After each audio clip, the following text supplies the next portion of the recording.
Oi, gente, nós estamos aqui novamente na TV Magro, hoje para conversar com a professora Janete Ritter sobre o EJA. Tudo bem, Janete? Como vai? Tudo bem. Janete, você poderia explicar para a moçada o que é o EJA? O que é o projeto EJA? Bom, o EJA é um projeto único da universidade, né? Porque não é o nosso rol de formação. Normalmente a gente certifica o 3º grau, a graduação, e esse é um projeto de extensão que é um convênio entre a UniOeste e o Pronera. E ele remonta a 2010. Então, desde 2010 que havia uma solicitação, não só da UniOeste, mas de várias universidades, para que houvesse um projeto para trabalhar o EJA no campo, porque o EJA urbano, ele vem sendo desenvolvido pelas secretarias municipais, né? E mais o EJA fase 1, como ele é chamado, no campo, é algo que é novo. Então, o EJA do campo, ou no campo, é uma experiência única vivida pela UniOeste, se você olhar para as outras universidades? Isso, quando foi feita a solicitação, foi feita na Escola Nacional Florestan Fernandes, onde havia o encontro das universidades que têm educação do campo e de vários educadores que se ligam, se vinculam de uma ou outra forma à educação do campo. A Clarice dos Santos, que na época era a presidente da Pronera, abriu esse edital. Mas nós tivemos 2 universidades que participaram, uma delas a UniOeste, mas quem efetivamente implantou somente a UniOeste. Então a UniOeste é pioneira no EJA fase 1, né, estar se envolvendo nessa fase de educação no campo. Que maravilha!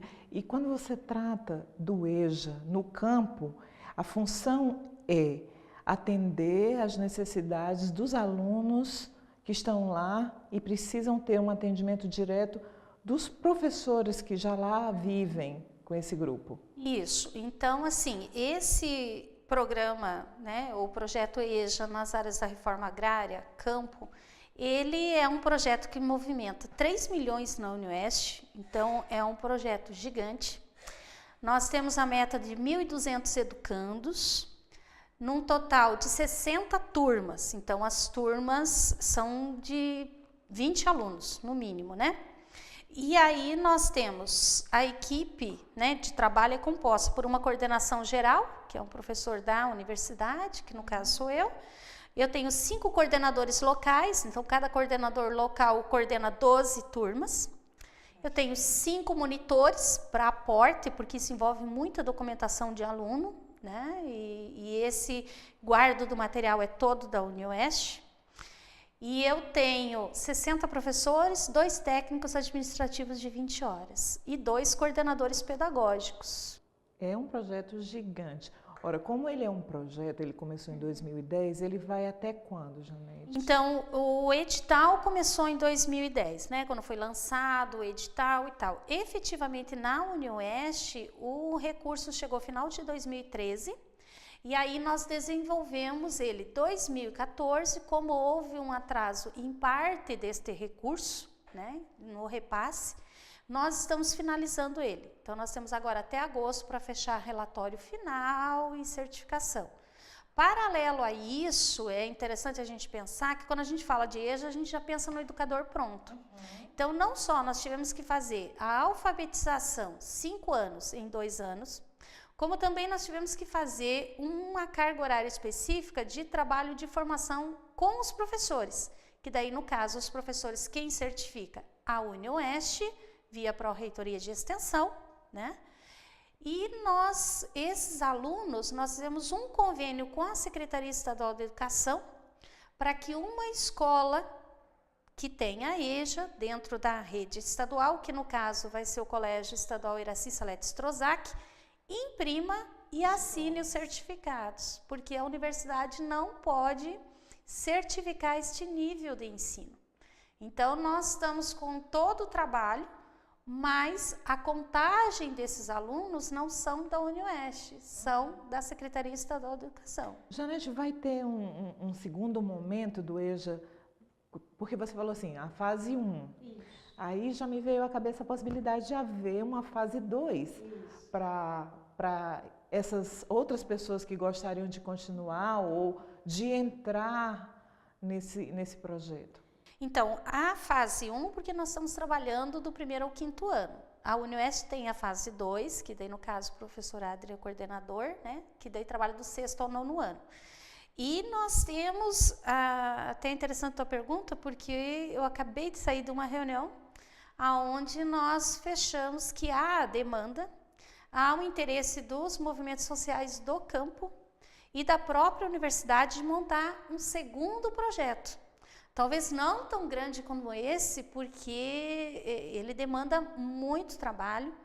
E como coordenadora geral, eu quero te dizer que se você vai acompanhar essas turmas, a gente vive na estrada. E eu não tenho só isso, né? Tenho ensino aqui na universidade. Então, é bastante trabalhoso. Mas ele deve chegar aí numa demanda de pelo menos 800 alunos. Porque nós temos essa demanda. E aí nós estamos estudando a montagem de um projeto para enviar o Pronera, né, nos moldes desse para que a gente possa dar continuidade. Porque por mais que você trabalhe com 1.200 alunos, nós temos que compreender que tem aquele pessoal que não vai conseguir vencer 5 anos em 2 anos. Sim. Ele não vai dar conta, ele precisa de mais tempo. Então, esse não vai ser certificado. E essas pessoas, né, elas permanecem lá no campo e elas querem saber quando é que vão poder continuar estudando para aprender e receber minimamente o seu certificado, o seu diploma, né, o seu histórico escolar do 1º ao 5º ano. Quando você trata da ideia de ter um novo momento de 1º a 5º ano, a gente pensa assim, como que vocês estão fazendo a propaganda, o boca a boca, para que essas pessoas que querem fazer, que moram no campo e às vezes têm pouco acesso à internet, como que vocês fazem? Nós fazemos a divulgação assim, normalmente ele é um boca a boca mesmo, né? Então a gente monta a equipe de trabalho e a gente se desloca para as comunidades, onde a gente participa de assembleias, divulga em missas, né? Porque é onde você congrega mais pessoas.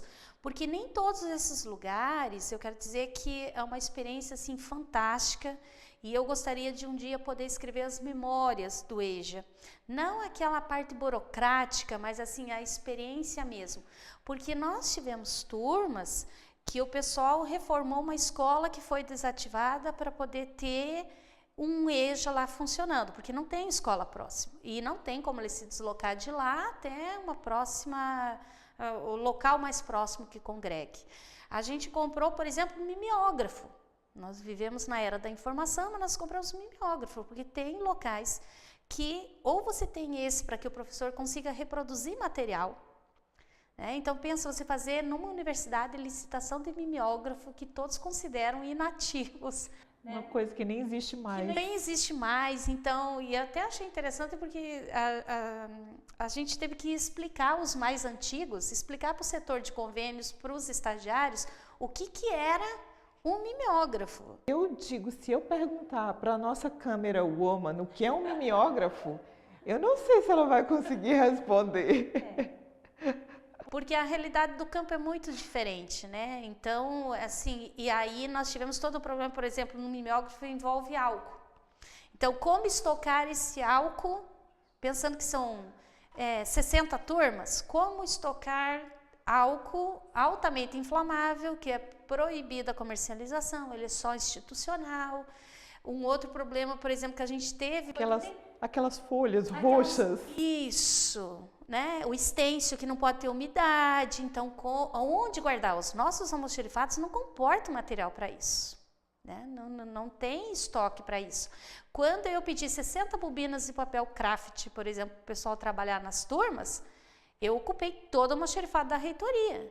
Então, quer dizer, é um projeto assim de dimensões que eu acho que nós mesmos, como administradores, não tínhamos ideia do que íamos movimentar.